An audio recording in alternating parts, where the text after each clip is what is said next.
Alrighty guys, before this pod starts, I actually quickly want to say thank you to everyone who's watched the pod so far on Instagram, Facebook, TikTok, etc, etc. There's been a lot of lovely, nice comments and support, and I really appreciate it. Thank you to all the guests who came on so far. They've been amazing, and all the guests booked in for the future. Thanks so much, I appreciate it. But before this pod begins, I just want to quickly say, can you please subscribe? It doesn't cost you anything. It's basically paying the fee for me to put my heart and soul into this, to give you value, because I only interview these people and sit down with these people to give you value. Now I may learn a couple of lessons as well, which is obviously great for me, but just it doesn't cost you much just to subscribe and give a bit of support. So with this episode, I got a brand new piece of equipment, a Ninja V for any video geeks out there, and during the setup of this, there's a lot of hoo-ha before the pod actually started with like setup, firmware updates, all that kind of crap, and I actually didn't have time to double check my focus, so I'm slightly out of focus. It shouldn't piss you off, I hope not. And if it does, sure, jump on the Spotify. And thank you and enjoy the pod. I'm going to do YouTube and I'm going to put my content out there and I'm going to be at this here. And I'm still not very like that, which is probably against every rule book. So long story short now, COVID happened. And I think I had 2 Airsoft games or 3 Airsoft games, and then COVID struck and everybody was locked down. Maybe got like 500 or 600 views within 24 hours. The first video? Yeah. So it was, but that person that got a bad one then said, these guys are all getting paid to tell you it's good. And first of all, I don't get paid to tell you that it's good. They say, do you want this product and do you want to do a video on it? Alright guys, in this episode of the pod, we're sitting down with David. David is a wedding videographer turned YouTuber / father, same as myself. And we're going to just go into a bit of a talk about business, YouTube, David's background, how he kind of started his entrepreneurial journey, and we'll go from there. So Dave, let's start off the pod with your motivation behind getting into making videos and how you decided to get into YouTube. So like, where did your journey come where it's like, I'm gonna pick up a camera on your phone or whatever it was and start making content? Well, I was always into photography and making video way before any YouTube. My grandpa was actually a very keen photographer, and he gave me his Canon F1 film camera and his Canon FD lenses. So all these lenses that like guys are now adapting and putting on their modern day Sonys.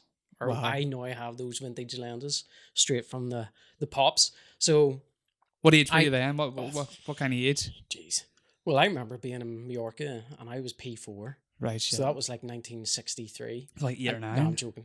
I wasn't that young. I don't know, like 1990 maybe. I don't know, but somewhere around there. Yeah. So and I had his camcorder. So I was always brought up spending so much time on him. There was always a camcorder or some type of camera, and I never actually really got into it until I was going on a trip, and I thought, hey, let's get a half decent camera. So I got a wee Micro Four Thirds style camera, and then so you were going holiday? What year was this? Like I want to throw gas out 2014, 2015. No, it was before that. Before that? Yeah, it might have been about 2010 maybe. And what camera we're talking about? Oh jeez, there was the Sony Nex. Do you remember them? The wee Alpha. I don't. Oh, I remember the Alpha series, but they're like the vlogger style ones. Yeah. Well, back then, probably would have been vloggers. Maybe I don't know. I think it was just starting to come out. Casey was probably getting quite big. Maybe I don't know. Gosh, that's a good one. I actually think Casey would have been starting his vlog journey around about 2011, 2010. But yeah, keep going. So yeah. Oh, here, see the wee mic. Just kind of like put it up towards your mouth a little bit. You want it up high? You can actually move the mic. Okay. Yeah. So yeah, I got one of those, and then I got a job. I was always into sound and lighting as a career, and from that you learned about projectors, and from learning about projectors. So just because I'm listening here and I'm trying to follow along. So what age were you whenever you went into lighting and stuff? Oh, flip! It was probably about 16. Oh, so this was early doors. This was like coming out of school type stuff. Kinda. So I learned about it through church and being involved in the church. Right. And I also played. So because I played, I had to learn about sound. And because I learned about sound, I had to learn about lights. Yeah. Because I knew about lights, I had to learn about projectors. Ah, right. And then Okay. projectors was the content. Okay. And how do you edit the content? Well, you need to film it. So it was a big, long daisy chain Okay. getting me to where I had to be. So that was, I don't know, over the course of maybe I was about 21, 22 before I first started editing. And that was Final Cut Pro 7 Okay. and Adobe Premiere. And learned that and learned cameras, learned broadcast cameras. Yeah. And doing live events. So yeah, I was about 20, 21, and then I did that for quite a while. And then I got a job in Bangor Cirque as the technician for performing arts and music. Right. So That's just like looking after the shows, like the technical side of the pretty shows. much, yeah. Also like the classrooms and there was a particular class acting in front of camera. So Right. the lecturer brought me in and I physically did that. So we made loads of wee short films. Right. And so there was loads of times bringing into the shows where we wanted to be the best show, or we wanted it to be the best show that we could. So I had to learn about green screen, and then I had to learn about, hang on, I want a 3D background and I want the people to interact with this 3D background. So I had the green screen objects in front of a green screen so people could set stuff down and make it look as if it was all 3D. And what kind of productions were these? These were just kids. Right. What would you call it? Like national diploma? Ah, things right, like that. right. So, very, very simple course, but my mind kind of, I want to learn how to do this. Yeah. And so, learned how to do quite a lot of things there, and left that, became a technical consultant. So speccing out rooms and trying to install sound systems and lighting systems. And because we got that big £12 million building in Bangor, and the spec sheet that the builders gave us was absolutely atrocious. Right. And so I tore it to shreds and said, "No, we want this." Yeah. And so then I basically got headhunted because they were like, "Hang on, we need someone that knows what they're doing. Right. Okay. That can bring it in budget." Yeah. So Yeah. that's how that happened. And then Catherine fell pregnant, and I was just like, I don't want to work anymore. Right. I'm going to go self-employed, and because I wanted to be a dad, Yeah. you know. Yeah. I want to work on your terms. Yeah, and this idea of a 40-hour week or a 50-hour week or a 60-hour week doesn't make sense in my head. Yeah. And there was a great story that someone once told me. I'll tell you the ultra short version. A fisherman in Mexico and a big CEO in America, and the CEO was on holiday watching this fisherman every day, and he says, "I've tasted your fish, it's really good. I could create you a big brand and do this here, do that there." And he explains to him the philosophy behind his next 30 years. And then the Mexican says, "Right, so what happens when I retire?" And he goes, "Oh, well, you'll be able to do whatever you want." And the Mexican, who's like 30, says, "Yeah, but I go fishing in the morning time, hand the fish in, I get paid, and I go and play football with my son, and I do this and I do that."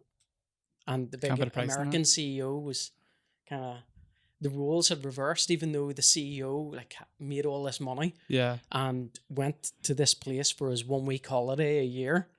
The Mexican was just like, "Yeah, but I do this every year or every day." Yeah. So that really hit home for me. And so I get to look after my kids every day. I get to see them every day. I get to spend time with them. And I have everything that I need, you know? So that's how my kind of lifestyle has been designed. So I try to work as efficiently as possible to earn as much as possible within the shortest time frame possible. And that allows me to do whatever I want for the rest of the time. I love that because I am a little bit in the opposite end. I would be close to the CEO, but not so much. And it's just because the way I am at the minute, I see it, right? So I'm 27 years of age. The way I see it, if I bust my balls for the next 4 years, I mean properly bust my balls, it might set me up for the next 40. That's how I see it right now. But I do understand that time is finite. You don't know when you're going to die, and getting up and even today, like today I had basically a half day because I had to set this up, but I usually work most of the day because it was doing this and I was looking after Poppy. So even doing that, just having that quality dad-daughter time, like it makes you understand that these are the moments that really matter. Like whenever it's all said and done, you look back in the videos and photos, it's gonna be, oh, look at her when she was just a wee dote and we were sitting down and I was editing and you were in the corner beside me watching Mr. Tumble or whatever. So I do understand that, and I think it is kind of cool that you want to make enough to grow, but want to be a dad. Because you see a lot, like hyper productive people have hard relationships with their children, and the children become resentful. You can't buy happiness, you can't buy love. Yeah. You know what I mean? So like I think on that, like there's nothing wrong, and it's just whatever you want to choose to do. If you choose to do that, then try to do it to your best of your ability. Yeah. And in 2 weeks' time, you may change your mind. Yeah. Or someone may have a conversation with you, or some event may happen that totally changes you. Yeah. So it's really all down to happiness. So if that is. makes you happy, then like I know people who go, oh, I couldn't look after my kids full time. I couldn't do it part time. Yeah. My kids are an effing nightmare. And like some kids are wee fuckers. I just want to put that well, out there. that's They what I'm fucking saying. are. Some people are, and there's absolutely nothing wrong with that. And like mine and Catherine's job is really, really difficult because we do spend a lot of time with the kids whilst juggling so much. And sometimes we need to keep an eye on us getting worn down, whereas people that don't look after the kids as much might have a bit more energy, that whenever they have those 2 hours with them, they're like full of beans for their kids and they've got a bucket full of patience, as opposed to running out of patience by 11:30 in the morning and then spending another 9 hours with them or whatever it is, Well, you got through in the deep end, mate. You had the first child was twins. Yeah. That's the deep end, mate. Because see, even at the start of Poppy being born, like see that first month, no, the first 2 months, it's like, holy shit, this is full time. Like there's no break ever. Yeah. And like no sleep either. So you're sitting there and you're like, how do people fucking do this? You had 2 of them. How did you do the night feeds with 2 of them? Well, so ours were taken out sunroof at 36 weeks, and they are obviously a wee bit premature being twins. That's just how they get them out. 36 weeks, so they're a wee bit premature. So the idea is get as much food in them as possible. So every 2 hours, I think, or every 3 hours, we had to feed them. And interesting story. Go ahead. Have you ever heard of polyphasic sleep patterns? Never mind. Georgia probably has. I don't know. Right. So there's monophasic, which is typically us in Northern Ireland, we sleep once a day. Yeah. And that's it. Yeah. There's biphasic, which would be Italian and Spanish. They kind of do their siesta maybe in the afternoon and then sleep at night as well. Right, But okay. polyphasic is about recharging your batteries as optimally as possible in the shortest time frame as possible. Right. So the polyphasic sleep pattern for me was sleeping multiple times a day. Right. So you're supercharging your Tesla in 45 minutes, not 8 hours, right? So the one that I chose was actually 1.5 hours. And I did that 3 times a day and 1 20-minute power nap. So it's got to like 4.5 hours a day. And I'm telling you, I felt fantastic on it. Fantastic. I don't know how you done that, dude. So there is a science behind it. Now, I don't know about the longevity of it. Yeah. I did it for about 2 Do you want to give capitalists an idea here, mate? I know. Well, I did it for 2 weeks and I was on fire. Right. And it kind of tied in with our feeding patterns because it took us about 1.5 hours to feed them. Yeah. And then I would fall asleep for 1.5 hours. Right. And then that's those 3 hours gone. So it's time to feed them again. So I have to waken up in 1.5 hours. So Jaffa cakes was a sneaky one. We had a box of Jaffa cakes. And so in the middle of the night, you'd have a Jaffa cake, get the energy up. And we did that. But what even cemented the polyphasic sleep pattern for me was it then changed from 3 hours to a 4 hour feed. Right. And I was exhausted because I was getting more sleep. And I said to Catherine after about a week, I was just like, I can't do this anymore. And I worked it out. I Yeah. was getting too much sleep, and I said, I'm gonna get less sleep here. And I went back, energy levels through the roof. This is so back to front. Well, I don't understand how you get less sleep. Well, actually, no, take that back, because if you oversleep, you do wake up and you're groggy. well, the thing is, have you ever, like, on a Saturday night, you've had a whole week, and Yeah. then you fall asleep at about 6:30, Yeah. and you waking up at about 8, and you're exhausted? It's because you've had too much sleep, Yeah. and it's actually your sleep pattern. You've gone into a deep sleep, and then someone's woken you out of that, and Yeah. your head's sore and you're Yeah. groggy. You've woken up in the worst place possible. Yeah. So apparently a 20-minute power nap, and back in Cirque, whenever they were learning about meditation and all as an actor, they always were told to get an energy drink or a coffee, drink it, and then meditate, sleep for 20 minutes, and set your alarm. And at 20 minutes, the coffee's kicked in, and you'll be ultra awake, and you've had that fast charge. You're not to 80%. I'm gonna have to try Tesla. this shit out. Do- I'm gonna test this But out. only do 20 minutes. If you start to go into 45 minutes, you're going into deep sleep territory, and you're going to get wrecked. But definitely a 20-minute power nap. Right. Okay. And the first few times, you won't fall asleep. Your head will be going a million miles an hour. But see, after about day 3, You get that 20-minute that nap. 20-minute, everything will quieten down, and you'll be. I'm awake. I'm alive And again. after 20 minutes, you'll be back up, ready Love to it. go. Love it. So you were going in there. You said you were working at what was Cirque. the name? Cirque. Yeah. Yeah, I couldn't get out there. So you're working at Cirque, and then you decided when she got pregnant, you're going full time into. Essentially, it was wedding Oh, it was filmmaking. after that. Oh, It was right. after that. So yeah, the opportunity arose for me to go self-employed. Yeah. Ish. It was a calculated risk for me. Mhm. I had a lot of multiple income revenues Yeah. at the time that I thought, yeah, this will be okay. The mortgage on the house is dirt cheap.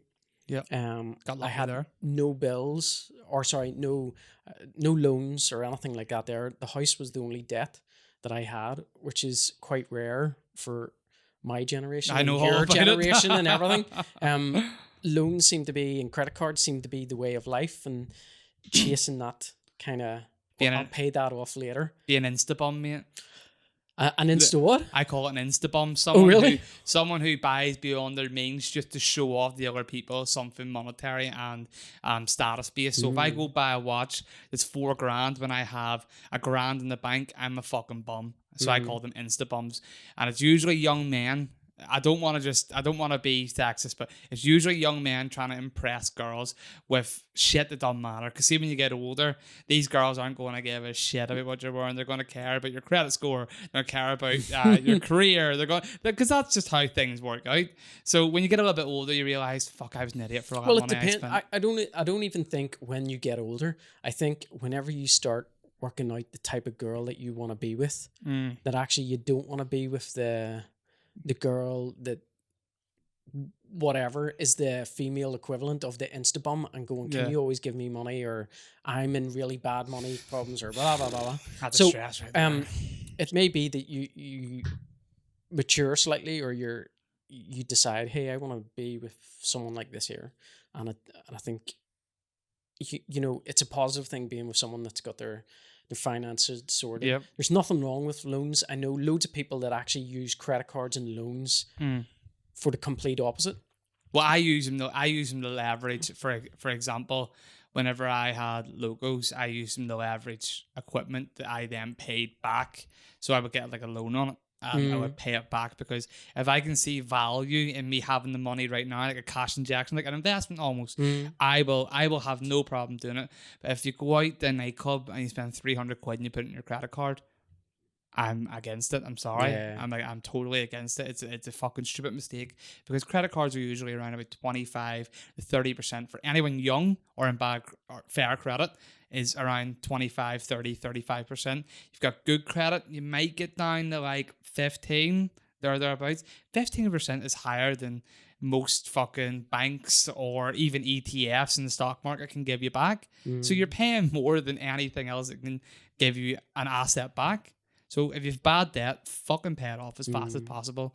And it's just stop spending so much money on shit you don't need, you know what I mean? Yeah. So sorry to interrupt you there. I just thought it was good that you mentioned debt, and I wanted to mention people who spend beyond their means is I think that it's just social media in general is probably accelerated to the maximum, because you see someone who's got the new iPad, or you see someone in our world maybe, well, yeah, in our world, like you see someone with a flash new camera that just came out, just got popping new features. You're like, oh fuck, here I could go to Lex and get that on finance or whatever. But you don't need to, you know what I mean? Especially I think in today's society around video, like because video is so easily accessible, it's all about the story now. Like it's all about telling a good fucking story and making sure you get decent lighting and the sound's decent, but good story. Plus, all the Instagrammers and TikTokers are actually buying up the iPhone 3s because they're vintage now. Did you hear that? Oh my goodness gracious. Now, apparently they give a look. Do so they? they're I don't all want that making look. you. I'll send you a few links and you'll be able to see iPhone 3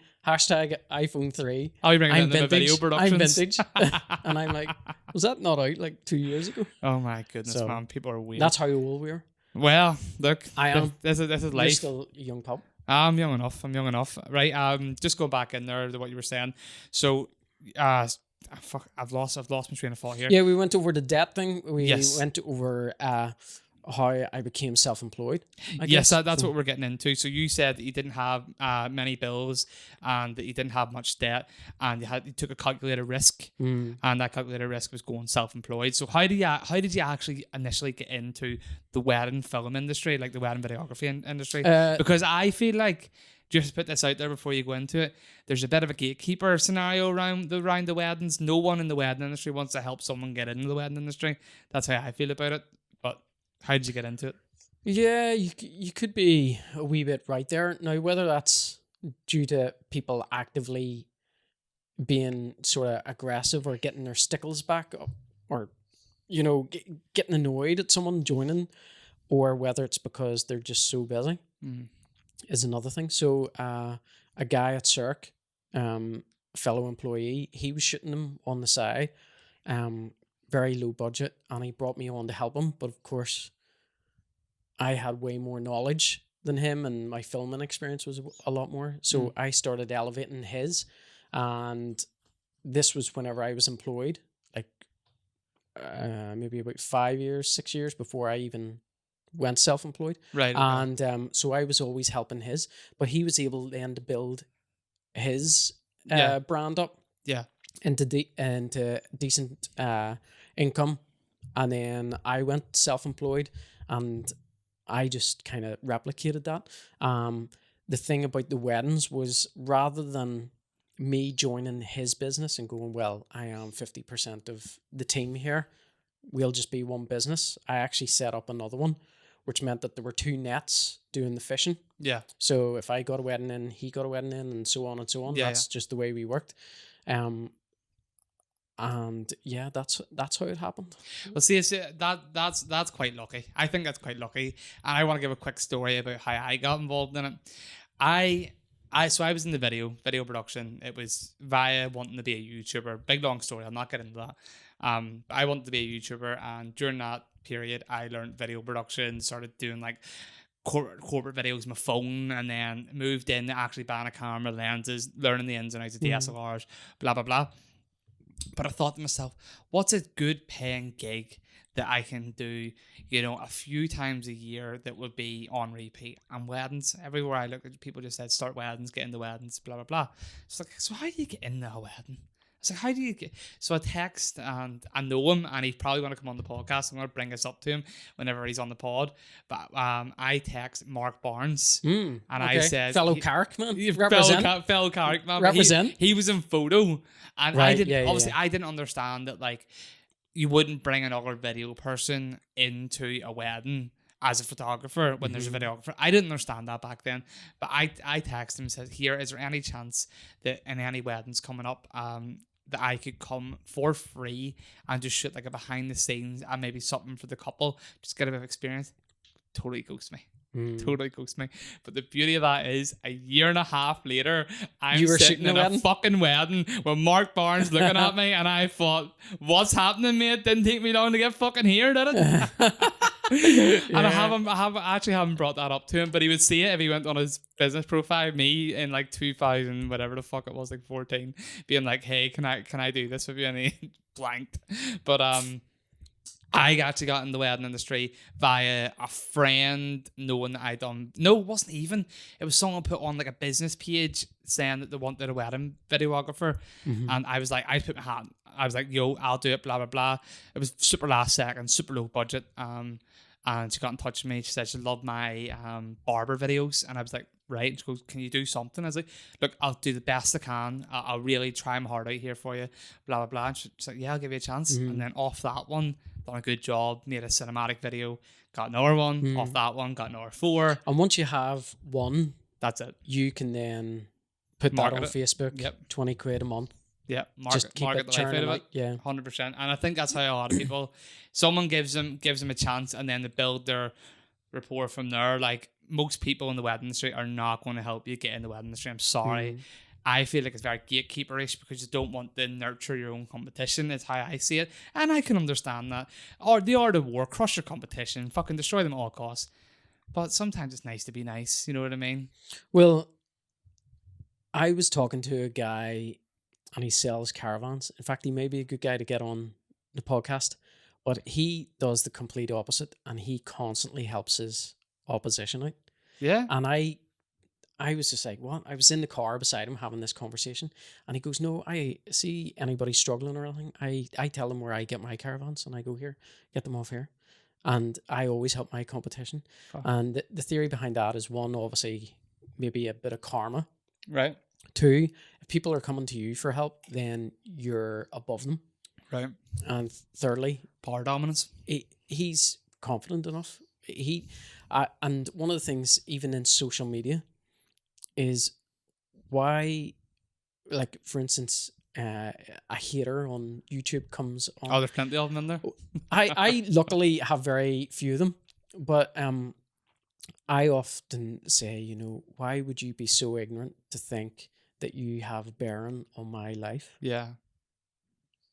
And hang on, I'm in control of my life. Yep. And if my sales are down, if my relationship is down, is whatever's down, that's up for me to sort out. Yeah. And it's never going to be a sale. You know, if I get to number 1, it's for me to lose. Yeah. Or to stay on number 1. Yeah. So I really like that. And I kind of always, you know, try and help out. Yeah, as best I can. But I know I do know that there are a lot of industries out there where it is like, don't talk to him, don't say anything, don't give him anything. And whereas I kind of go, even if I give you my top secrets, yeah, I'm going to still produce something like a better relationship or a better sales month or whatever. It's down to me. Absolutely. And that's it. And that's if I put my mind to it, which I don't often do. Yeah. You know, on certain aspects, you know. Yeah, see, for me, right, I can understand where you're coming from, but for me, on the up, like, there was a guy who would be a direct competition to my business, which is a Tiernan Media. We're a digital agency.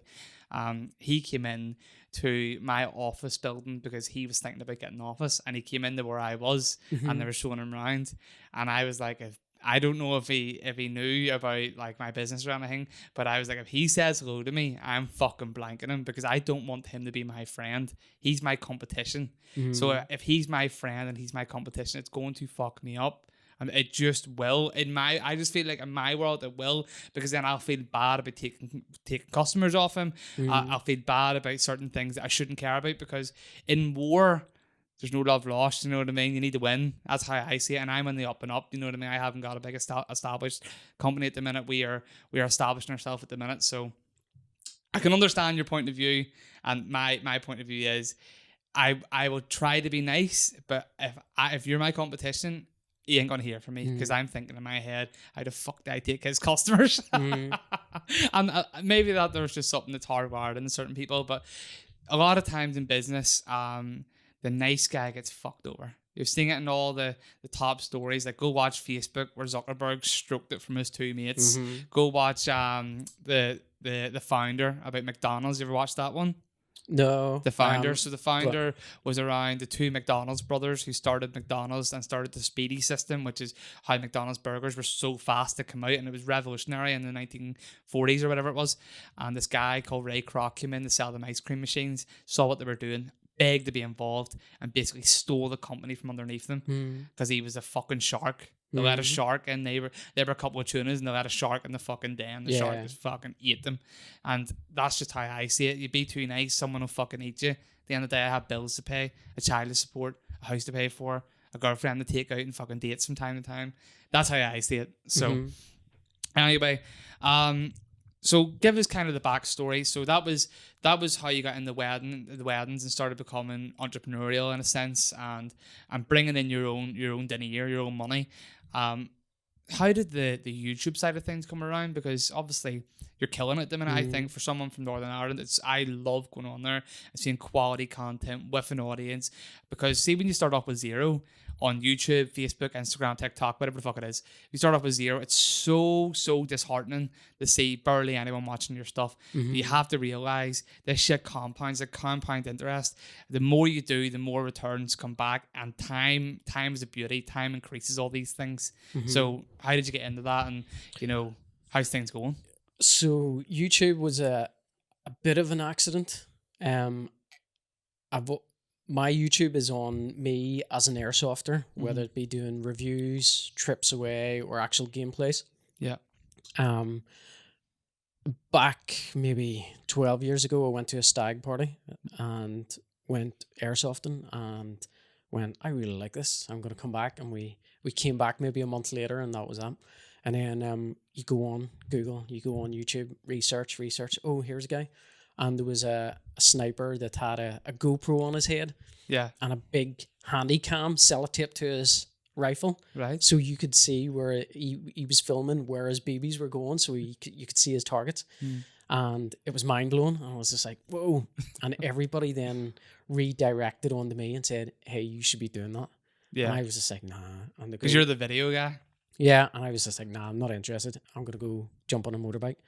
And away life went. And there was another guy. He disappeared. That particular YouTuber disappeared. And then another one came about.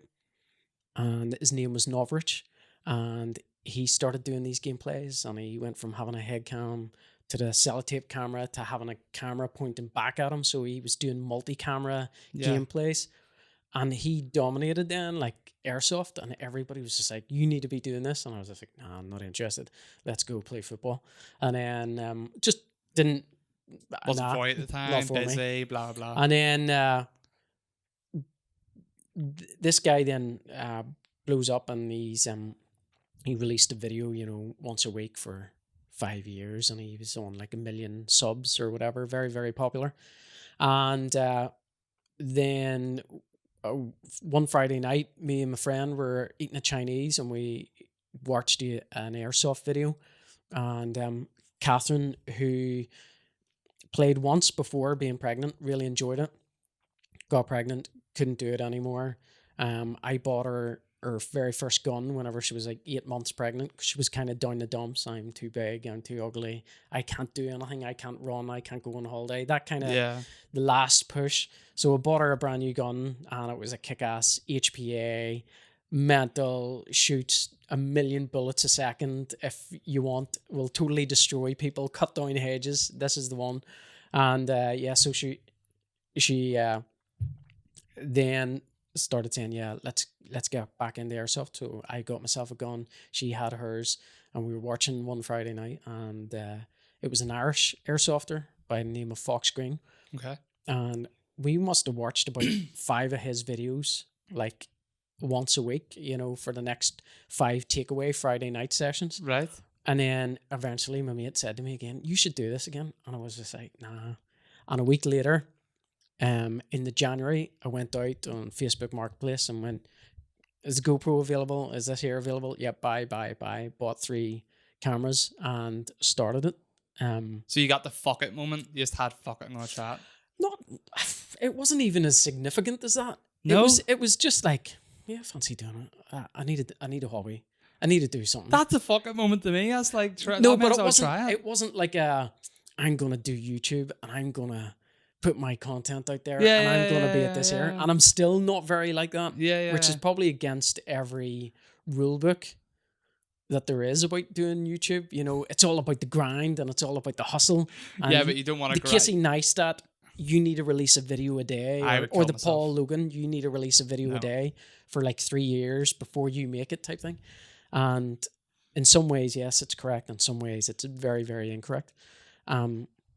So long story short now, COVID happened and I think I had 2 airsoft games or 3 airsoft games, and then COVID struck and everybody was locked down.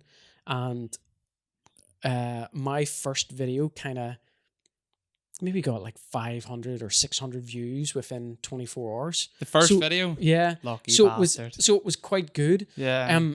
So the reason behind that is that I was focused on a niche, and I've been doing airsoft for 12 years, so I know what I'm doing. I'm good at it.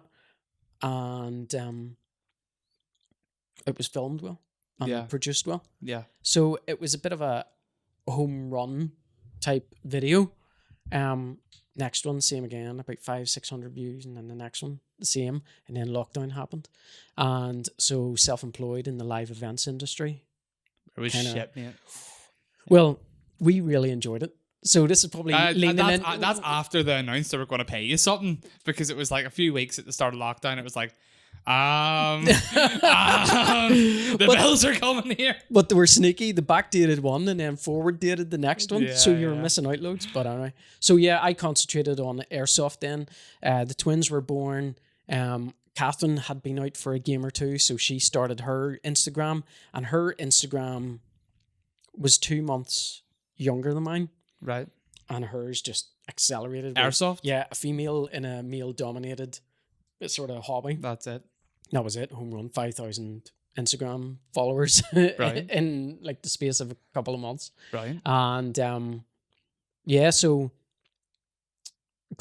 moving into content creation, and how people always say, yeah, I want to start, but I don't know how, or I want to start, but I need the best of this, and I'm not going to do it until I want a bigger table and I want a big neon sign and things like that there, like a podcast. No, I'm not going to do that podcast. You're doing it now. 100%. Yeah.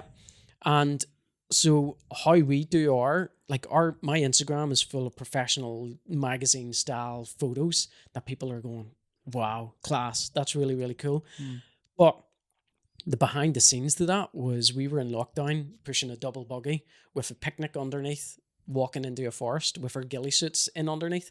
And whenever the kids got fed and we got fed and they fell asleep, the camera came out and I jumped into a bush and Catherine took photos of me and then she took photos of me.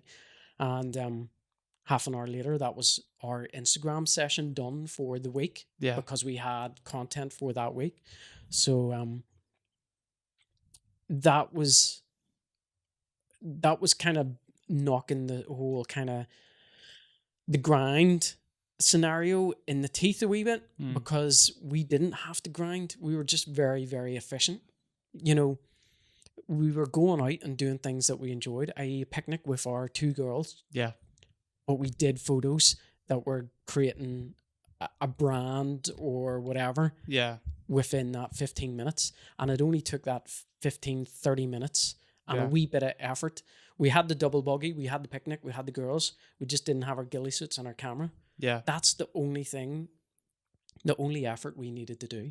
And it's the wee effort that people think is quite big. And because they don't do that wee tiny bit of effort, they won't go anywhere, do you know? I love this conversation because I can sometimes get into it. Most of the times I power through it, just like with this pod. Like, this is in my home at the minute. I have an office, but I'm not going to ask them to do this here and log fucking gear up to it every day. This is frictionless for me having people in here. But people have mental masturbation, I like to call it.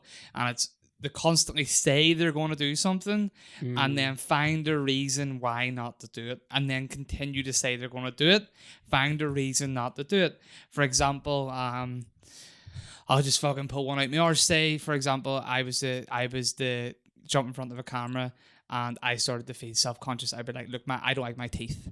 I don't like my teeth. Someone goes, say something about my teeth, and I'm super self-conscious about my teeth. Look, see, at some stage, I get my teeth done, and I'll look back and go, fuck, remember I had them teeth? People do not fucking care. Do not. You need to think about you. And if you want to give, for example, in content creation, if you want to give your ideas a space, I think video is a really, really good place for it. And it's a great place to start a personal brand, which in the social media age is amazing. Like, you can launch any business you want. I don't care what it is. If you have a loyal fan base, even if they're like 40k strong, 20k strong, they will support whatever the fuck you do, which is awesome. So I'm all about doing that. But I think if you start this kind of going on the YouTube, and I know there's Mr. Beast and all that, and he's like a massive guy he was very much this way, but I'm not of the belief that if you jump into any content creation on curves, Instagram, TikTok, whatever social you're going to go for the pure aim of commercial gain via your image, you're going to fizzle out. People don't like it. It's distasteful. If you're jumping on there to be like, go fucking buy my diet pill. Go do this. You know, you just want to suck off people. Whereas I'm kind of like jumping on me right now. I'm getting a lot of value because I'm trying to build my YouTube a little bit. You know what I mean? I want to have bigger, better guests on who can jump in and be like I had this visualization. It's fucking awesome. But I had this visualization looking out the back garden of where I am. I'm in a small council estate in Woodburn, Carrickfergus. And I was looking out the back garden. I thought, I could imagine fucking Lewis Capaldi walking through that gate. That's the way I was thinking, you know what I mean? And if you, because it was just exciting to me, you know, imagine having like a big person, not like money, because you can always make more fucking money. It's about experiences. So if you're going to get into content creation, don't have mental masturbation. People don't give a fuck what you really look like. Okay, you have a couple of trolls and you'll get them everywhere, because I have them at the minute. Like, being like, how dare you mention this subject? I have fucking 7 fucking cousins who fucking blah, blah, blah. And I'm going, dude, fucking who cares? It's a bit of crack. It's a bit of the joke. Come on. Or if it's not a joke, it's like, right, we're trying to tread lightly. You don't know what the fuck my life's about. You don't know my family. You don't know where I am. You don't know what I've been through. But people just like to jump on the internet and be negative. Fuck all that noise. Go start something, whatever it is, do it. Don't mental masturbate on it. But most people don't know about it. What do you mean? I think most people don't know. I think the internet came up way too quickly for people to learn internet etiquette. Oh, and fuck, that man. Suddenly, like for instance, even communication, people are finding it more difficult to talk one-on-one, eyeball to people. Yep, they are. Because they'll be writing it on their phones, and they'll be doing everything on their phones or their tablets. In school, Can't handle silence. Silence makes them all... School is probably the only thing, and pretty soon, with all this autonomous gear coming in, whether it be like the cash tills now in the spars or whatever, you aren't even going, all right, mate, how is that? Any fuel? No. You're being asked by a computer, so you're never ever getting that. And I think unless you've got a job with people around you, you aren't really talking to anybody. Or in school, you've got 30 people around you. You're going to be leaving school and getting a job, and like maybe the way things are, you work from home for 3 days a week, so you're only seeing people the other 2 days a week. So I think people are getting a lot more disjointed, and I think a lot of people have one rule for society. And they'll be like, all right, mate, how's it going? Yeah, I know that's a very difficult thing. I understand that. Whereas on the internet, it's just like, what the F did you just say? 100%. What was that? Blah, blah, blah. 100%. And their internet attitudes are completely different and behaviors are completely different. Would you say the things that you say on the internet to someone, like 10 people around you? No. Say you had a gathering and a house party and you said, well, one, there's the threat of physical violence. 100%, especially right? if it's an hour meal. Yeah, well, exactly. Not even especially. Well, but you'll get slugged by anybody. Yep. And I think that's the biggie. Yep. And we're trying to teach our kids, like, let's like Catherine and I try it. Catherine's very good at it. This idea of soft parenting. You know, as soon as you lose patience as a father, you start shouting because you're angry. Yeah. But the anger has nothing to do with the actual problem at hand. Yeah. So Catherine's very good at getting to the problem and talking about it. And we're soft parenting, and we're trying to keep people from getting hurt, but at the same time, we want people to go through emotional and physical strenuous activities. Makes you a better person. Yeah, exactly. It makes the good times better, Yeah. you know, and it makes you a stronger character. Yeah. So, yeah, I think people are getting a lot more softer because there's a lot less risk involved in society. I love that you brought this up, because I totally agree with everything you just said there, especially with people on the internet. It makes me sad. Like I might jump on Call of Duty, by the way, and be like, you fucking asshole, blah blah blah, on like search and destroy on Call of Duty. That's okay. And I think in that environment, like everyone's a bit of back and forward, and it's funny. It's it's a joke to your friends, blah blah blah. But whenever you see someone put up, for example, a makeup tutorial, and you jump in the comments and say, you ugly fucking bitch, there's something going on in your head there, mate. For you to get on like that, you're a sad bastard. And 9 times out of 10, you're right. No one would say that in person, because what would happen? You go, oh, is that right? And then their boyfriend comes behind them, or their dad, or whatever, and fucking headbutts you. I love the YouTube videos where the YouTube celebrity find the guy who slabbered about them and said, I'm going to burn your car out, or someone should cave your face in with a brick, and they walk up and they go, hey, what would you like? And they go, could I get a latte? Peter, right? And they go, yeah. And then they go, yeah, I've just got your comment here. And some of them have large A2 printouts of the conversation. And then they're like, right, phone the cops. He's causing a lot of problems. And he's just like, no, I'm not. I'm just having a conversation with you. And the roles get totally reversed. Yeah. You said you wanted to smash my face in with a brick. Yeah. And I love them. Oh, jeez. So, yeah, if I ever get like that type of financial backing, I'll be doing that all day long. No, it won't be Trollbusters. Well, the thing about it is they never go, well, I'm here, so let's go one-on-one. They're never like that. They're always like, just, oh, did you say it? Yeah. And that's all the conversation they're having. Yeah. They aren't like threatening violence upon them back, you know. So, yeah, it's funny. Well, I think a bit of education around this for now. A lot of industries have amalgamated with the internet, and there's going to be a lot more industries amalgamate with the internet. I'm going to say that whenever AI starts to automate, for example, first one that comes into my mind is McDonald's. It could be easily automated. It's already fucking 80% automated. Just seeing the little conveyor belt with the drinks and stuff. Like a lot of that's automated, and their timers are all automated. Blah blah blah. When all that starts to be automated and the cost of labor goes down very low for autonomous jobs that can be automated, not critical thinking jobs, there's going to be a lot of displaced employees. And what happens around that stage, I think this is just my thoughts around this, is we're going to go into a lot more creative fields, and creative fields are usually on the internet, whether it's Netflix or there's new things spawn, you know, TikTok. Like people just keep watching more and more stuff as the more and more free time they have. So during that period, I've lost my train of thought. Talking about AI. Yeah. Sorry. During that period, there's going to be a lot of displacement, and people need to understand the internet isn't like real life. It's not real life. Okay, you can entertain people on it, but when you have someone who is like, you fucking asshole, you look disgusting, you're fat, you're skinny, wee rat, whatever it is, they're not real people. Okay, it's a real person maybe typing it, but it's not a real person, because they're not doing that. They're doing that because they feel like shit, or doing that because they think they're funny or whatever. But in reality, if that person saw you in the street, they wouldn't give a fuck. They would just walk past you. It's because they saw your video and something's going on with their life, blah blah. There needs to be a bit of teaching around that. I think for young people that on Snapchat and stuff like this is all fake. These filters are fake. Most productions you see on Netflix around like a documentary, for example, heavily produced. Most of these things are heavily produced.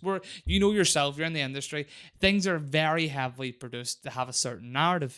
And Stephen Bartlett's a good one. He owned a social media company which actually owns a lot of like fan pages and like meme pages. And what they would do is when they want to change the narrative of something, they would have them all make their own stories and own memes around a new narrative to change the public's opinion. Just know that it's a propaganda machine going on there. Will you hear this? So this must be about 15 years ago. There was a guy I knew, and he was a German guy, and he was doing a PhD, and I asked him what it was, and I can't remember his PhD title. Yeah. But it was something around politics in social media. Right. And I was just like, what? That's We're talking about Bebo. We're talking about MySpace. Like, chalk and cheese. There's no way they're together. And he just went,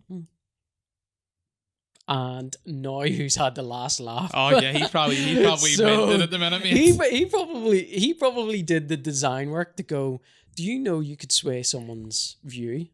And if you can sway someone's view, you can sway their vote. Well, how do you mean? Well, there's this thing called Bebo. What? Get out of town. And eventually, I think that design started coming in. I would say most people vote off of the social media these days. I can tell you for a fact in the recent local elections, I voted based off of not what I saw on social, but I saw someone on social doing certain things, and I actually got them to help me with a couple of things, and they helped me, and they got my vote. And I think people are quite savvy to it now, but I'm just talking about Stephen Bartlett's company.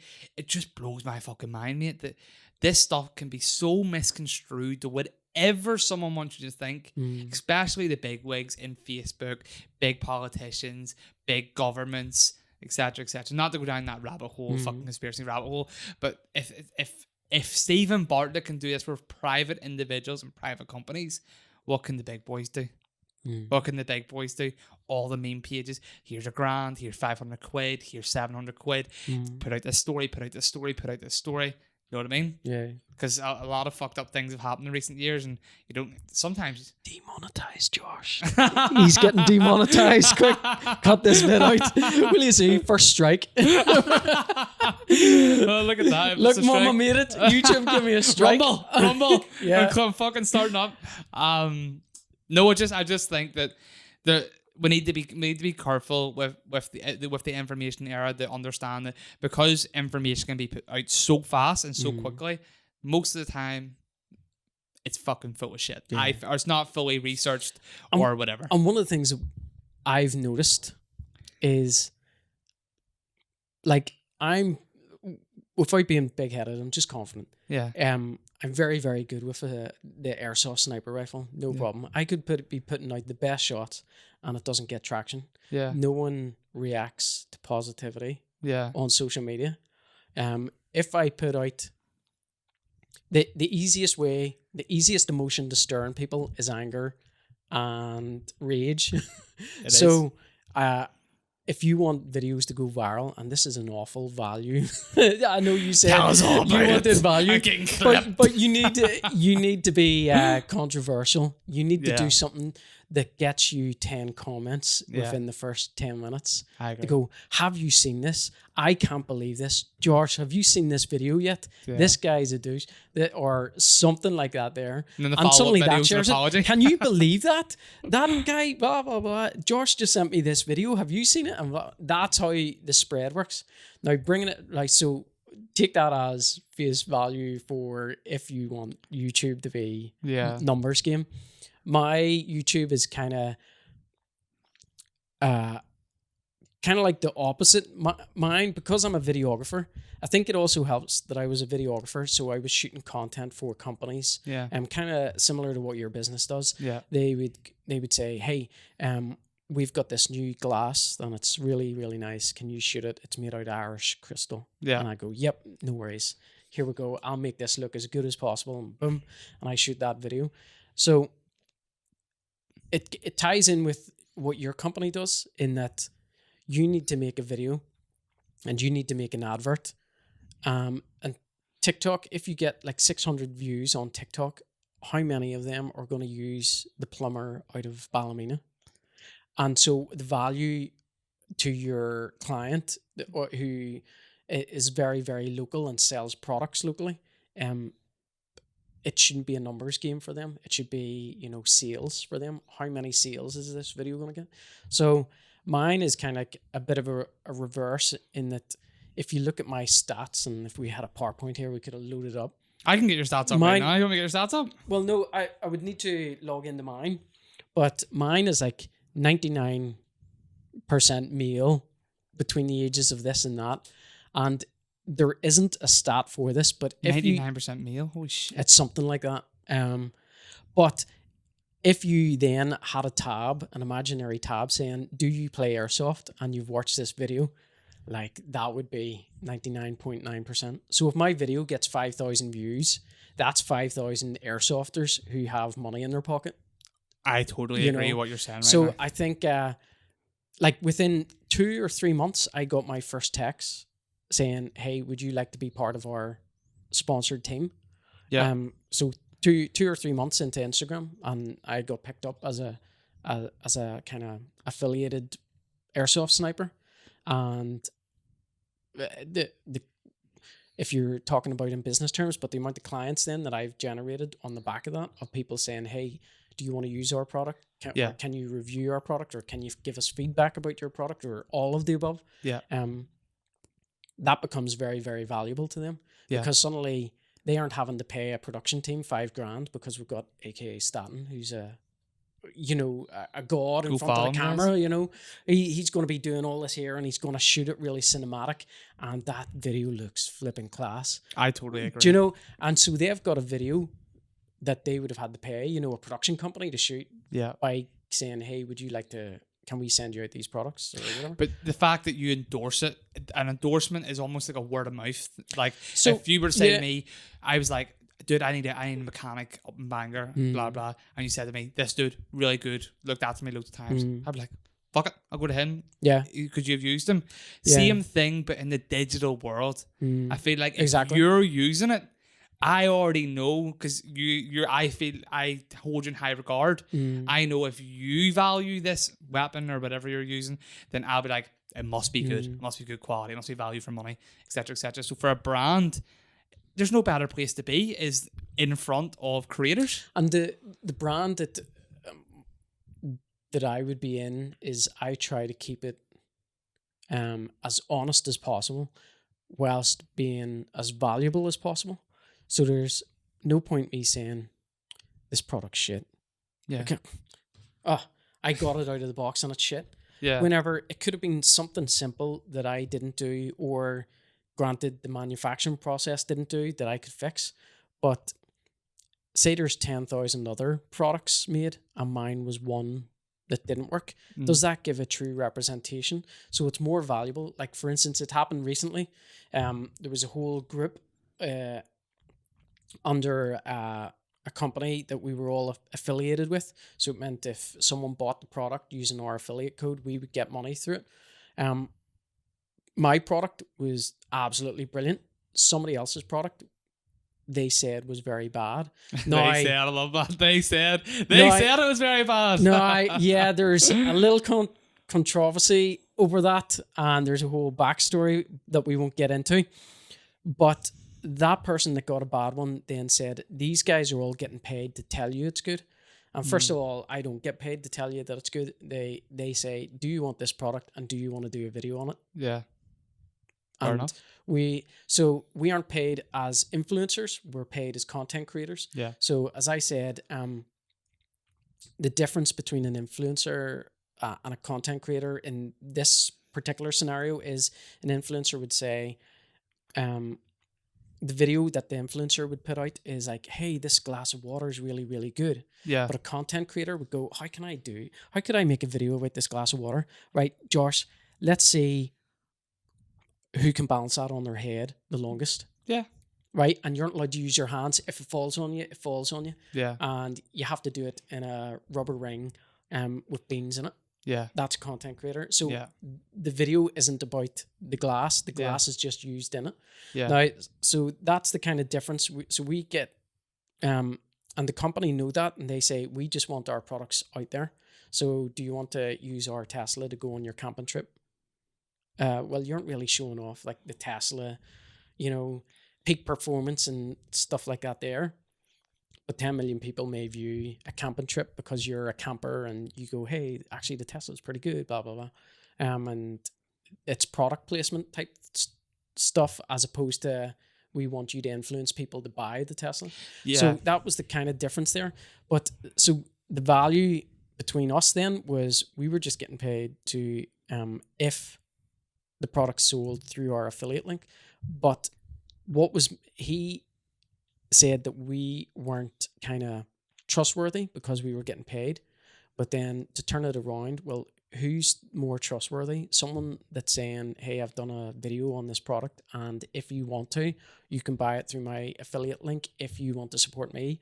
Or who's more trustworthy? Someone that didn't get what they wanted and put out a really bad review deliberately, even though there was evidence suggesting actually that it performed very well prior to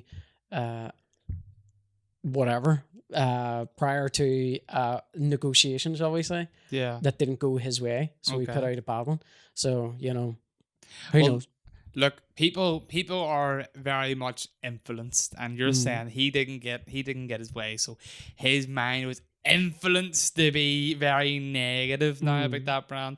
But I feel like on the internet and the YouTube space now, I'm very early doors. You're like a grand master to me right now. You know what I mean? Like you're sitting there, 5.3k subscribers, you've shitload of views.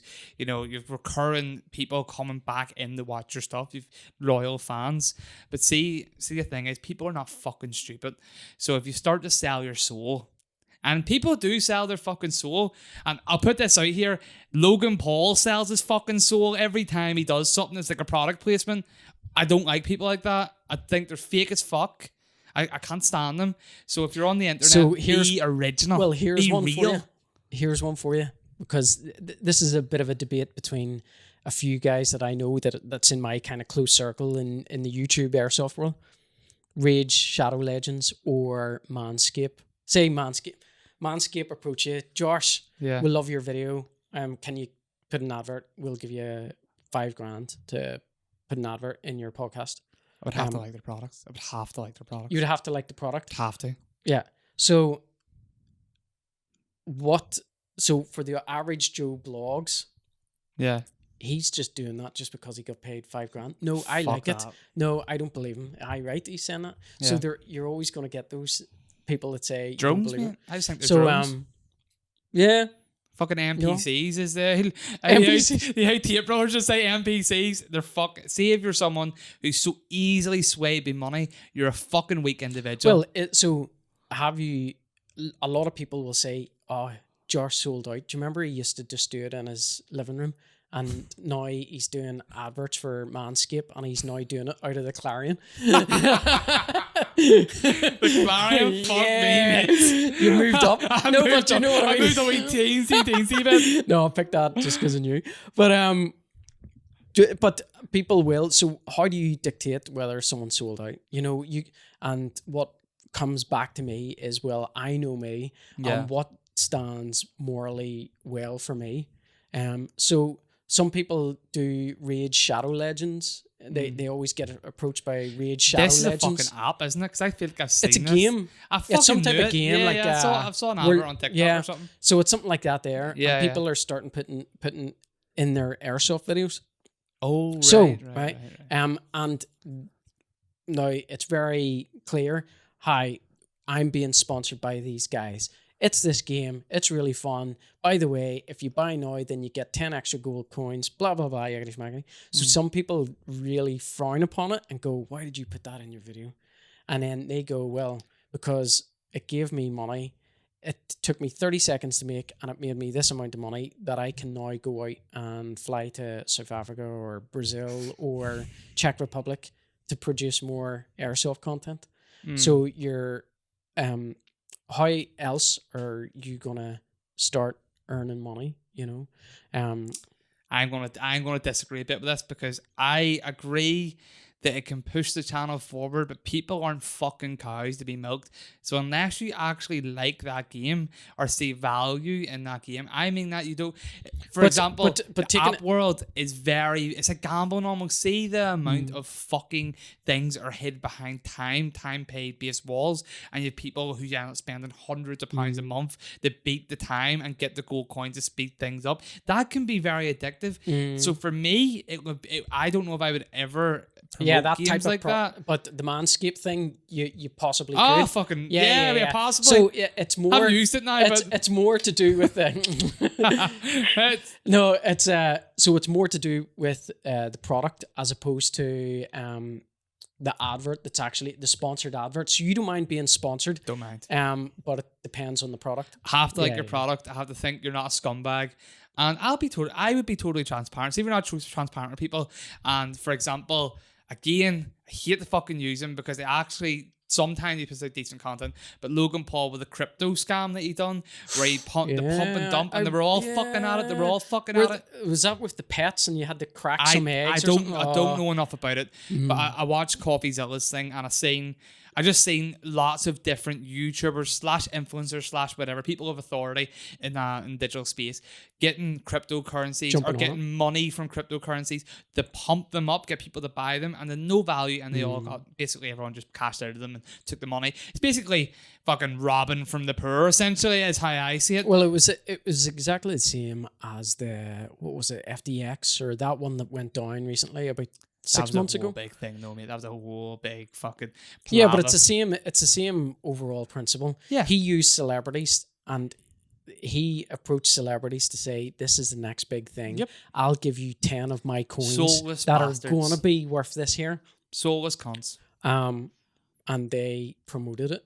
Like yep. The Dallas Cowboys or whoever, all these celebs all promoted it and said, "Hey, Tom Brady, can we get money for this here?" And he went, "Yeah, you can sell out," but all the little men at the bottom buying into it, giving the money. Ponzi scheme. Yeah. Pure Ponzi scheme. But the Logan Paul thing was kind of similar, maybe. How can you? He didn't know about it. But, well, no comment. Allegedly.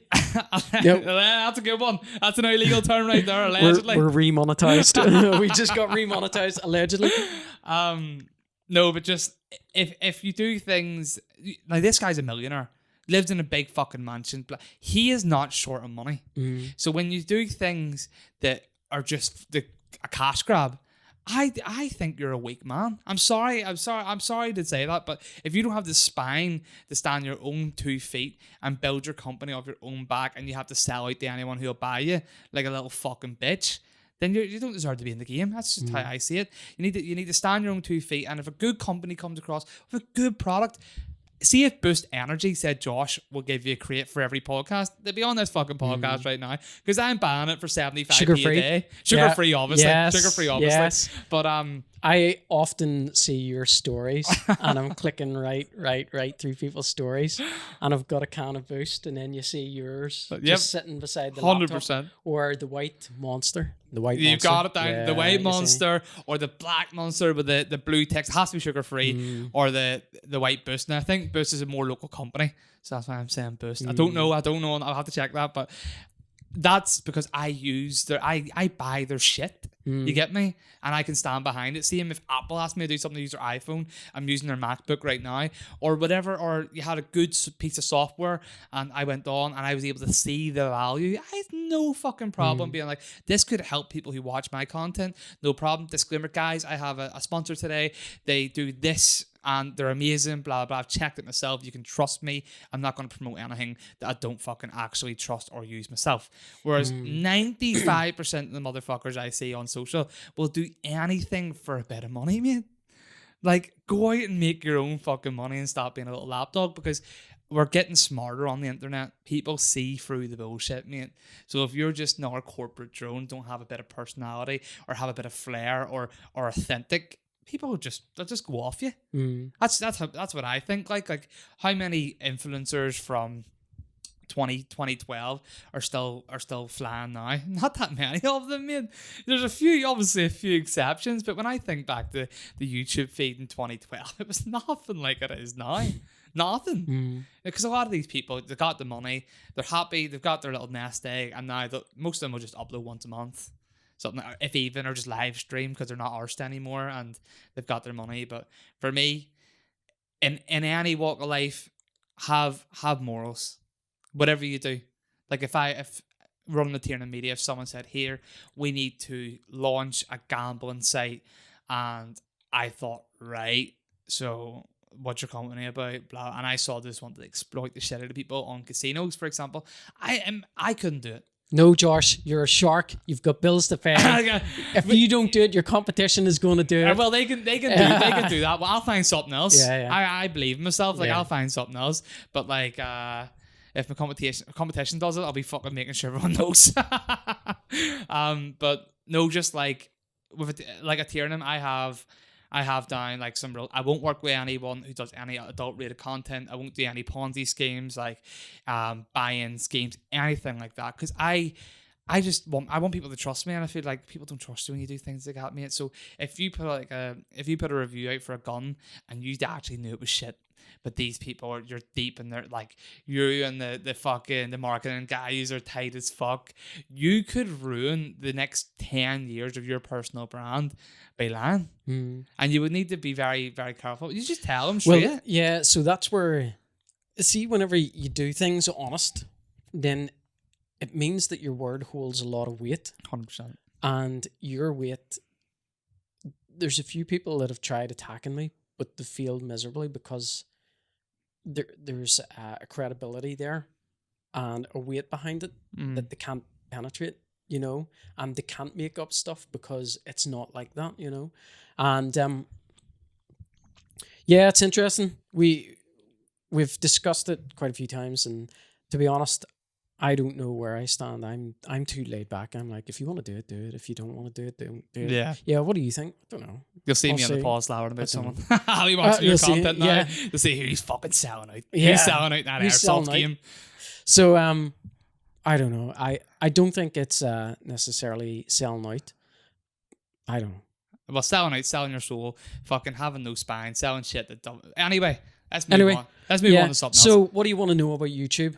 Ask me. I love that, because that was the next question I was going to ask. It was, what advice can you give for someone growing a YouTube from zero? And I say that because I feel like you didn't start it from zero, but I feel like almost everyone in YouTube specifically, you're starting from fucking zero. Well, yeah, so I did start from zero, and one of the most annoying things is the fact that there's certain governments out there that lean some certain ways that don't like certain firearms.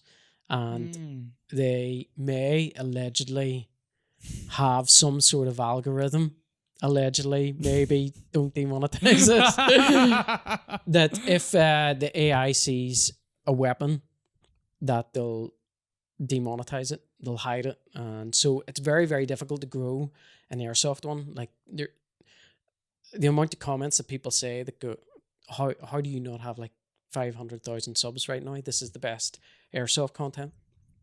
And I don't mind, but that's a separate conversation that we're not getting into. But the point of it is, although mine is kind of grown and I've got a really good fan base, it's been very, very difficult because of it being a weapon constantly in front of the screen.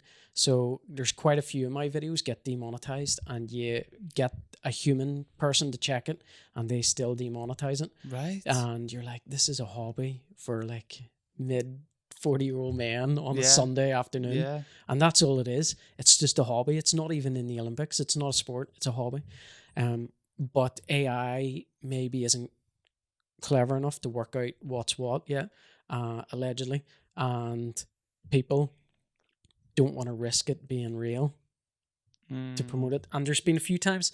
So doing obviously weapon photos over here, technically all I need to do is phone the police and say, hey, I want to bring my firearm, and Josh's Tiernam's going to be filming a wee video for me, a few TikToks and things like that down Bangor Seafront. It's going to be at this time. Here's our insurances. Here's this here. technically that's all you need. But whenever people go, what are you doing? Oh, it's a gun. Oh, well, we don't really want that in front of, and it did happen. There was a private area that I was going to use, and I knew the guys kind of well, and they said, yeah, no problem. We'll call down and watch it and all. But the marketing team says we don't really want to associate ourselves. So it has been quite difficult because of what it is. I get hidden and shadow banned on Instagram all the time. But I don't really listen to the noise outside my head, and I'm quite comfortable where I am morally and in life, and content and happy. And whenever you're that, then yeah, you don't really pay attention to that. But getting back to the question then, any advice? So obviously I did start at zero. Going back to what I said, mine was produced well, which is probably the least important thing. You get shaky iPhone footage and people watch.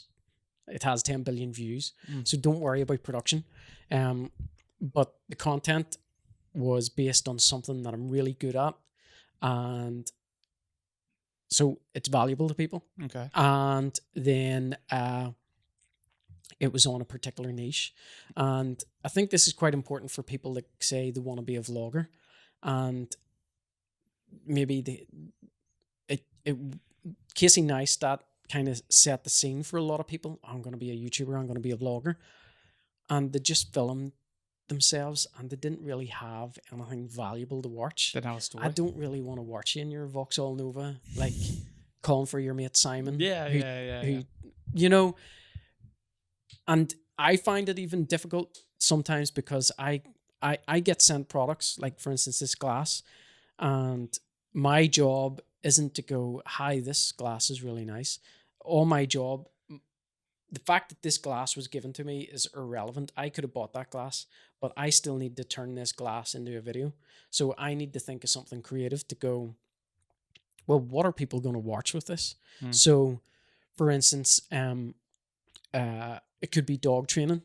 You need to pick a niche and stick to that niche and do it well. And you should be either really good at it that you can start putting in information that people go, I like that. Yeah. Or you need to document from the start, which is there was that guy, Scotty McKenna, that I told you about. So he started from nothing and he started his YouTube whilst starting his video production company. Okay. And I know I really liked it because I seen him at the bottom working his way through it. Yeah. And that was really valuable because it wasn't, guys, I earn 10 million a year on YouTube. I'm going to tell you how I did it 30 years ago or whatever. Yeah. It was like, guys, I'm going to tell you what I did yesterday. That was a big mess. But on the upside, today was better because of X, Y, Z. Yeah. You were watching that going, oh, wow, I'm literally seeing this thing grow. Yeah. And that was really, really cool as well. So those guys didn't know how to start a production company or didn't know how to do dog training or didn't know how to be a wild camper. Yeah. But they said, do you know what? Guys, I used to be an accountant. My name's Eric, and I've just sold my accountancy building, and I'm just going to live life on the van. Yeah, that's it. Come watch me. Oh, well, that sounds interesting. Yeah. Now, is that person a professional wild camper? Absolutely not. But would it be entertaining to watch? Of course, because you're going to see him, kid out his van, see the bills that he's paying or whatever, and everything that he's messed up. Yeah. So just going off that, so because I want to dive into a little bit more. So when you're making this content and you're uploading this content and you're starting from zero, how do you get eyeballs on it? Were you just organically posting to YouTube and through time it got traction, or were you using like groups, Reddit, fucking Twitter, TikTok, YouTube Shorts? Like where were you growing? Yeah, so TikTok wasn't overly around, I don't think. No, not at the time. No. But it was Facebook groups. So went from like a sort of me and my friends in my little circle to an airsoft group that's in Northern Ireland, to an airsoft group that's Irish, to a UK airsoft group, to a European airsoft group. Yeah. And it's very kind of difficult, and it's not the right way to do it in some respects, because Facebook's dead. It doesn't, like, if you've got a Facebook group, no one sees it unless you're paying for it. Yeah. But you're going to start getting a few eyeballs, and it then relates back to whether the stuff is good or not. Good content. So if it's good, people are going to go flip. And watch more. He's only got 6 subs. No, I want to watch this. You 100%. know, and it was good. And your video may only get 50 views, and 3 of them are your family, and 27 of them are your school friends, and 20 of them are you hitting refresh. Yeah. Get the views up. But it is then, there's actually a guy that I'm watching at the minute. He used to do Airsoft, and he gave it up because of the amount of demonetizing, and he felt that he was just going to be hidden. You can't think about the fucking money, man. Well, he's very about views and figures, and that's okay. It's his hobby, it's his life, and he's got a goal. I want 100k subscribers.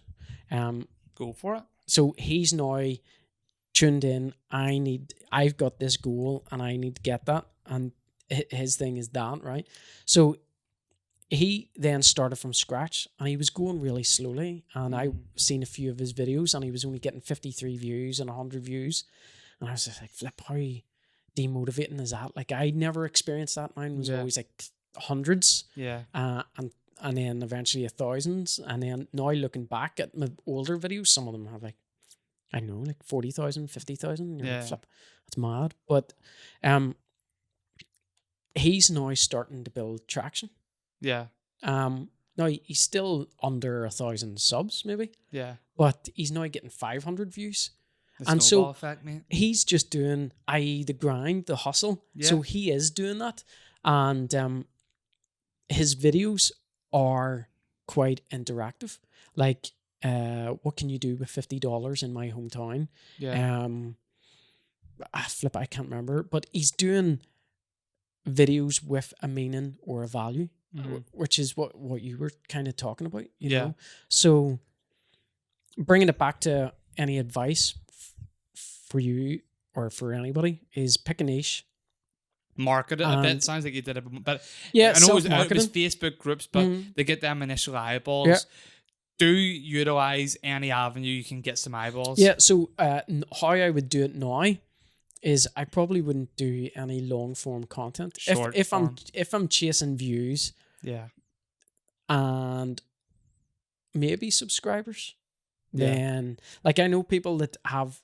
There's a guy, Fox Green. He's lovely. He's one of my best mates now. He's about to hit 100,000 view or 100,000 subs. Love it. One of his TikToks blew up, and one of his shorts blew up, and he's on like 17 million views on one of it. And but his regular weekly content is still low in comparison, and his struggle. He's now not worrying about these numbers of subs. He's now worried about the amount of subscribers that are returned to your channel, and it brings it back to that thing. If you've like, I mean, are the bots these people that are subbing to or following you on TikTok? Are they just farms that are doing it? Are they just a total different race of people that you'll never interact with? Or, that TikTok are just going, hey, here's a country with, 3 billion people in it. Yeah. Push that there. So then the views go up, and then you go, oh, look how many views I'm getting. Dopamine hit. Yeah, exactly. So, try and get into other avenues is what I would say now. So, Instagram, YouTube, WhatsApp groups, Discord groups. Get in with the people that you're wanting to watch your videos, or who you think would want to watch your video. Yeah. So if you're starting a car channel, there's bound to be car, Discord groups. Yeah. And have thick skin, because some people are going to call you a fucking knob. I don't want to watch your stuff, fucking trying to sell yourself on the group or whatever it is. I don't know. So there's a lot of groups now that obviously say be valuable to this group. You just posting a video of yourself isn't very valuable. Yeah. So I even can see a review being valuable. Reviews are valuable. people don't, yeah, but there's people in groups that'll delete that on you. The mods will delete it because they're like, you're just trying to push your own stuff. Oh, So troll. yeah, exactly. So TikTok is obviously a big one. If you're chasing numbers, get on TikTok, get on TikTok's Shorts, killing it for me at the minute. YouTube Shorts, and just do Reels as well. Yeah. If you notice, like, don't put a photo up. I was lucky. My photos kind of, one of them had a reach of like 6 million maybe or something like that there. Yeah. But that was like, I think during Instagram COVID. is fucking... Instagram prioritizes the people that's already killing it. Like Instagram Reels, I feel like they prioritize people that's already doing well. Whereas TikTok, they don't give a fuck. It's not in their They're pushing algorithm. What if you have 0 followers and you put out something that gets people to watch to the end, and people to share, like, whatever, they're going push it, and they'll put it out there a little bit more of a wave of people, and then a bigger wave, and it's like a fucking audio wave, you know what I mean? Just until it's really wide and big ass net. Yeah. But so taking it back to doing the YouTube, then what is your goal in doing YouTube? Me? Well, anybody. Anybody. Yeah. Right, So that would be another question that I would ask. Like, are you doing it as a hobby? Are you wanting to promote your business through it? Personal brand all day long. Personal brand, exactly. And is it a case that you're in a dead-end job and you want to start a YouTube to create a brand that'll now bring you in a revenue? Yeah. Then there's ways of doing that. Yeah. One of my favorite ones is gym fuckery. Have you ever seen No, that? You would love it. It sounds fucking... It's all people doing bench presses and breaking their wrists and things like that. There. Yeah. But they've got like, so everybody wants to watch that. Right. But what they do is then they sell their sunglasses. They put up one story every so often selling their sunglasses or selling a new t-shirt saying, do you lift bra or whatever? Yeah. And they put that t-shirt out and it makes them money. Yeah. So if you're wanting to make money off it, find any niche. It could be anything at all, but just make sure it's popular. Make sure it's the Spice Girls. It's the boy zone of fuck me, David, you're showing our age. I know. Drake and all. What? But you got to pick the popular stuff. So that is fails. If you started a gym fail, people are going to watch that and people are going to share that. Mate, this was you on Friday night at the gym. This was you at football.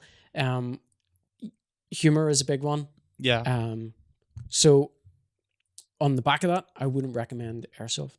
To do a YouTube video on or to start an Airsoft. Get demonetized. Yeah, you get demonetized. You get remember the wolves here where everyone wants to eat you. So, but on the back of that, if I wanted to, if I was chasing numbers, then what I would do is go on and type in Airsoft fights and strip out content out of Airsoft freakouts and Airsoft fights and everything. Just and you that saying that would piques my interest. Yes. Airsoft fights, because I know that people don't, because I watched some of your content. I watched actually a shitload of your content there last night, and it was whenever people weren't actually owning up to fucking being hit. I was like, I could get spicy right there, you know what I mean? These are being bastards right there. So yeah, I could see that, like the compilations of that stuff could be interesting. The best ones are 13-year-old kids from America with these HPA powerful guns that shoot 1 million babies a second. Yeah. And you're giving that to a 13-year-old that can't control any emotion. And they just light people up. And the people like have their words and then turn around and they just go, meh, and the people just drop and there's fights left, right, and center. And dear. That's how it goes. Yeah. I haven't really jumped on that bandwagon. I've tried. It's changed recently. Yeah. I used to. I don't really want to cause all that drama. I don't really want to do this here. So I always edit my videos with either, if I had to include it, I don't bring it to too much attention. Yeah. Whereas it should be the total opposite. I should be putting up a thumbnail saying I shot this 16-year-old 18 times in the head. You know, that thumbnail, flip, I'm going to watch that. Yours should be straight in there. I'm watching that. You know, I haven't really jumped on that.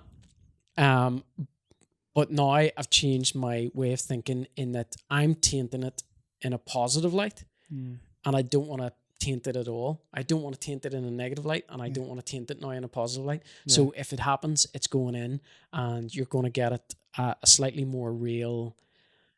Because I've always tried to keep it real, and not in that hip phrase, but I've tried to keep it like documentary style of what happens in the airsofts.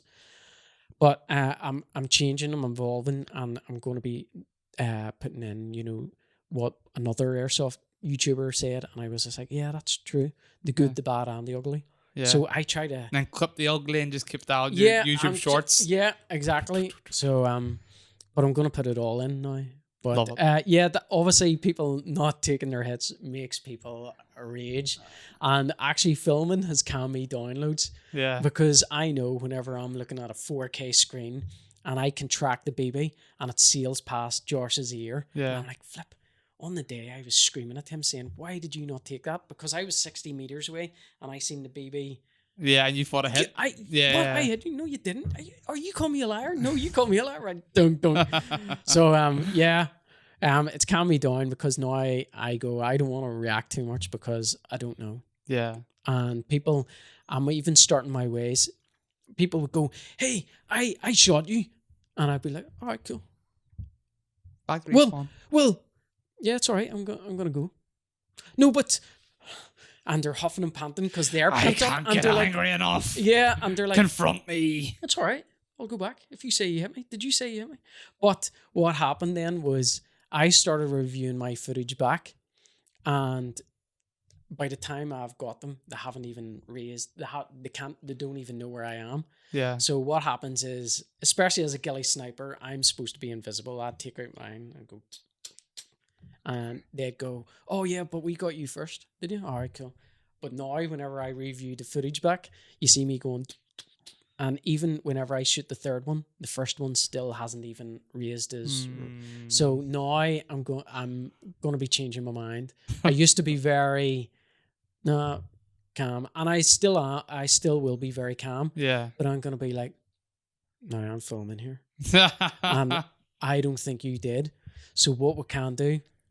Is that either I'm cheating by not calling my hit or you're cheating by saying that you called me and you know it's a lie. Yeah. So what we're going to do is go back, review the footage, and either I'm banned from this site for 6 months or you're banned from 6 months. Yeah. And we'll get a marshal to verify it. Well, most times they're going to say, "No, you got me."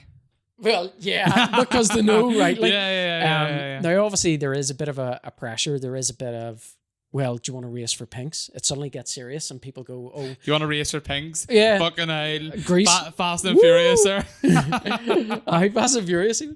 So there's probably a wee element of that, of people going, "Oh, well, I'm not too sure, actually." Yeah. Well, you were pretty sure about 5 seconds ago whenever you were screaming at me.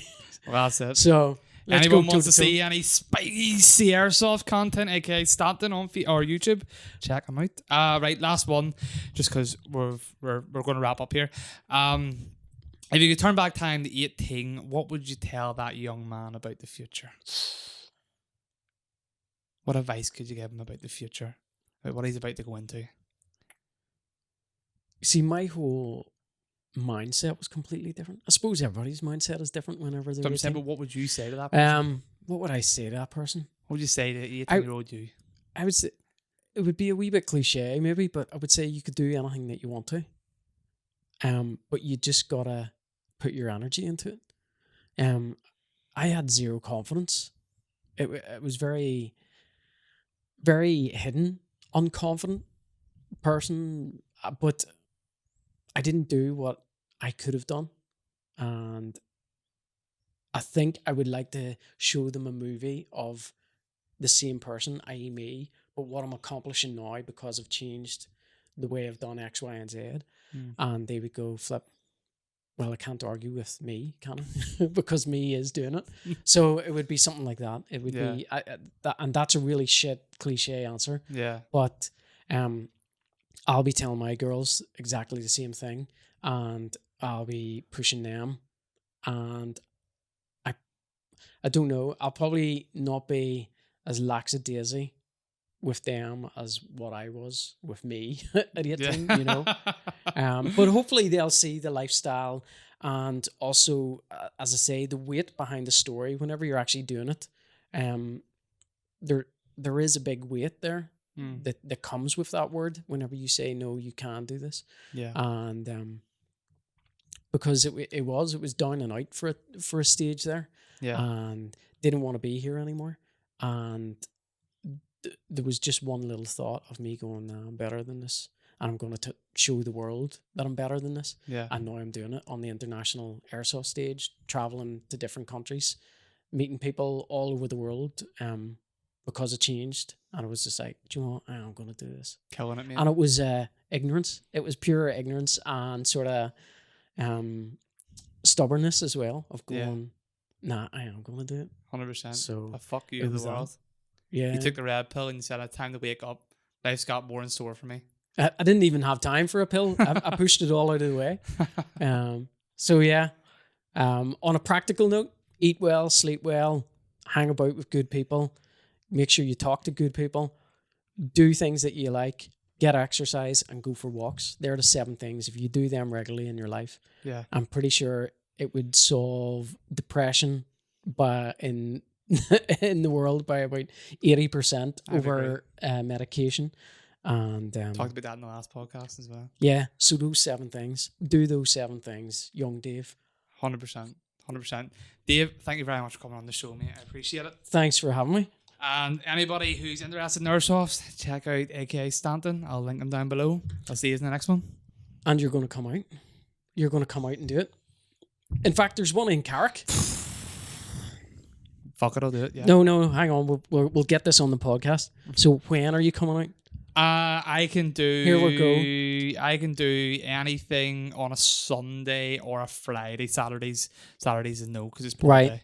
So, in my next video, or in one of my next videos, Josh is going to. Can I rent all the stuff though and shit, or like what ways that work? No, you're going to go in pro. You're going to be You're going to use the high end gear.